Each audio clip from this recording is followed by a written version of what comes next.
नमस्कार दोस्तों, कैसे हैं आप सब। आप सभी के लिए यूपीपीएससी के द्वारा आरओ एआरओ का एग्जाम कराया जा रहा है। आप सभी को जैसा कि पता है, इसके लिए सबसे अच्छा बुक माना जाता है घटना चक्र की। दोस्तों, यह घटना चक्र हर एग्जाम के लिए इंपॉर्टेंट है। पीसीएस, यूपीपीसीएस, किसी भी state PCS, UPSC, RO ARO, हर एग्जाम के लिए। तो दोस्तों, हमारा एक छोटा सा कोशिश है कि आरओ एआरओ एग्जाम के लिए आप सभी के लिए घटना चक्र का इंपॉर्टेंट से इंपॉर्टेंट क्वेश्चन लाया जाए। तो दोस्तों, इसी सिलसिले में ये छोटा सा सीरीज आप सभी के लिए। दोस्तों, इस वीडियो को जरूर अपने दोस्तों के साथ शेयर करना और खुद भी इसका लाभ उठाना। जय हिंद। स्वागत है आप सभी का नालंदा यूनिवर्स 77 पर। कैसे हैं आप सब दोस्तों। आज मैं बात करने वाला हूं इंडियन ज्योग्राफी।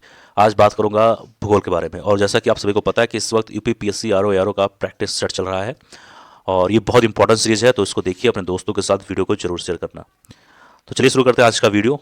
आज का पहला सवाल है कि भारत के किस राज्य को सिलिकॉन स्टेट के नाम से भी जाना जाता है। अच्छा सवाल है। इसका सही उत्तर होगा सी, कर्नाटक को। तो ध्यान देना, सूचना प्रौद्योगिकी के गढ़ कर्नाटक राज्य को आईटी पावर हाउस या फिर सिलिकॉन स्टेट जैसे नामों से पुकारा जाता है। अगर कभी बोल दिया जाए कि आईटी पावर हाउस के नाम से कौन सा स्टेट को जाना जाता है, तो आपको मालूम होना चाहिए वो है कर्नाटक। और साथ ही साथ सिलिकॉन स्टेट के नाम से भी जाना जाता है। ठीक है। कर्नाटक में ही भारत की सिलिकॉन वैली के नाम से प्रसिद्ध बंगलुरु शहर स्थित है, यानी कि बंगलोर भी कह सकते हैं उसको। ठीक है।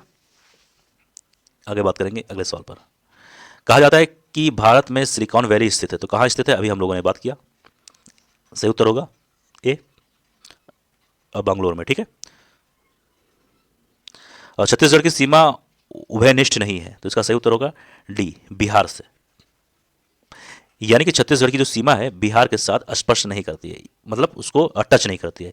इसका मतलब कहीं ना कहीं महाराष्ट्र, उड़ीसा और आंध्र प्रदेश को ये कहीं ना कहीं टच करती है। ठीक है। अगर अगले सवाल में या अगले एग्जाम में ये पूछ लिया जाए कि छत्तीसगढ़ की सीमा किसके साथ स्पर्श करती है या फिर उभयनिष्ठ करती है, तो उत्तर होगा महाराष्ट्र, उड़ीसा और आंध्र प्रदेश। लेकिन इसमें पूछा क्या गया है, उभयनिष्ठ नहीं है, मतलब कि उससे स्पर्श नहीं है, तो सही उत्तर होगा बिहार। तो आपको हर सवाल में दो तरीके के सवाल मालूम होना चाहिए कि अभी भी किसी भी तरीके से सवाल पूछा जा सकता है। अब बात करेंगे अगले सवाल पर। इसमें निम्नलिखित में से कौन सा एक सुनियोजित राजधानी नगर नहीं है। ठीक है। तो इसका सही उत्तर होगा, एक मिनट जाइए, सी, बेंगलुरु, यानी कि बंगलोर भी कह सकते हैं। ठीक है। और इसका मतलब क्या हुआ कि अगर ये सुनियोजित राजधानी नहीं है, तो इसका मतलब चंडीगढ़, भुवनेश्वर, गांधीनगर ये सब सुनियोजित राजधानी है, सुनियोजित राजधानी नगर है। ठीक है। अब बात करेंगे अगले सवाल पर। इसमें देश के किस राज्य का हिस्सा राष्ट्रीय राजधानी क्षेत्र में सम्मिलित नहीं है। ध्यान देना, यहाँ पूछा गया नहीं के बारे में। और सवाल क्या है, किस राज्य का हिस्सा राष्ट्रीय राजधानी क्षेत्र में सम्मिलित नहीं है। तो यहाँ पूछा गया नहीं के बारे में, तो उसका सही उत्तर होगा डी, यानी कि मध्य प्रदेश। ठीक है। तो मध्य प्रदेश राज्य का हिस्सा राष्ट्रीय राजधानी क्षेत्र में सम्मिलित नहीं है। ठीक है। और जबकि राष्ट्रीय राजधानी क्षेत्र यानी कि जो है दोस्तों, इसमें दिल्ली, हरियाणा, उत्तर प्रदेश, राजस्थान राज्यों या केंद्र शासित प्रदेश का हिस्सा शामिल है। ठीक है। तो आपको ये मालूम होना चाहिए। अब बात करेंगे अगले सवाल के बारे में। इसमें दो सूची आप सभी के सामने दिया गया है। एक सूची में कुछ राज्य हैं और दूसरी सूची में उसके राजधानी है। तो बताना है कौन सा राज्य, कौन सी राज्य की कौन सी राजधानी है।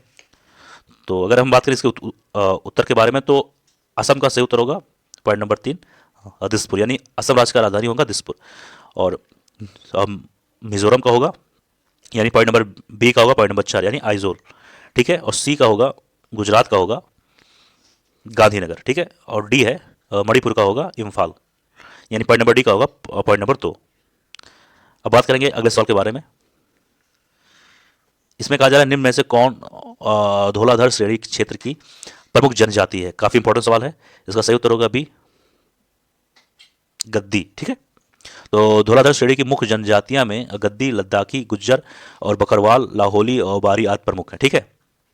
तो ये आपको मालूम होना चाहिए। और सारे भी नाम की धौलाधर श्रेणी के बारे में कभी और भी पूछ लिया गया कि कौन कौन सी जनजाति हैं, तो आपको एक तो यहाँ पर नाम दिया गया है। ठीक है। तो और भी नाम मालूम होना चाहिए, जैसे कि लद्दाखी, गुज्जर, बकरवाल, लाहौली और बारी। ठीक है। आगे बात करेंगे अगले सवाल पर। इससे पूछा जा रहा है कि निम्नलिखित राज्य केंद्र शासित राज्यों में जरवा जनजाति का निवास स्थान है। तो कहां पर है, इसका सही उत्तर होगा ऑप्शन नंबर डी। ठीक है। इसका सही उत्तर होगा डी, यानी कि अंडमान निकोबार। ठीक है।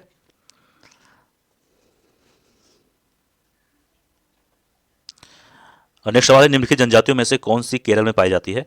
सही उत्तर होगा ए यानी कि चेंचू। ठीक है। और अगर पूछ लिया जाए कि लेप्चा जनजाति कहाँ पाई जाती है, तो आपको मालूम होना चाहिए ये पाई जाती है सिक्किम में।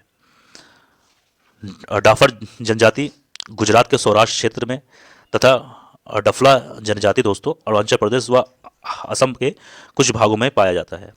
अगर बात करें दोस्तों आज चेचू के बारे में, तो फिलहाल ये तो केरल में तो पाई जाती है और आंध्र प्रदेश के नल्ला मलाई क्षेत्र की जनजाति है तथा यह केरल के भी कुछ भागों में पाई जाती है। ठीक है। यानी कि ये आंध्र प्रदेश के एक क्षेत्र है नल्ला मलाई, वहाँ पर भी कई कई जगहों पे ये जनजाति पाई जाती है चेचू। लेकिन अगर मूलतः बात करें तो वो केरल में ही पाई जाती है। और लेप्चा के बारे में बात करें तो ये पाया जाता है सिक्किम में। और डाफर की बात करें तो ये गुजरात के सौराष्ट्र क्षेत्र में। और डफला की अगर बात करें तो ये अरुणाचल प्रदेश व असम के कुछ भागों में पाया जाता है। नेक्स्ट सवाल है कि तमरिया जनजाति भारत के निम्नलिखित किस राज्य में पाई जाती है? सही उत्तर होगा सी झारखंड। यानी कि अगर बात करें तो तमरिया जनजाति भूमज जनजाति की उपजाति है जो मुख्यतः झारखंड तथा उड़ीसा में पाई जाती है। लेकिन यहाँ पे अगर झारखंड ना देकर उड़ीसा होता तो वो भी सही होता। ठीक है। तो झारखंड और उड़ीसा में पाई जाती है, इस चीज़ को आपको जानकारी होनी चाहिए। ठीक है। और एक बात और आप लोग जान लो कि 28 नवंबर 2019 को झारखंड में तमरिया जनजाति को अनुसूचित जनजाति सूची में मुंडा जनजाति के समानार्थी शामिल किया गया है। ये चीज़ भी आपको मालूम होना चाहिए था। नेक्स्ट सवाल है, भारत के निम्नलिखित में से किन राज्यों में थारू जनजाति निवास कर रही है? सही उत्तर होगा डी होगा उत्तराखंड तथा उत्तर प्रदेश में। ठीक है।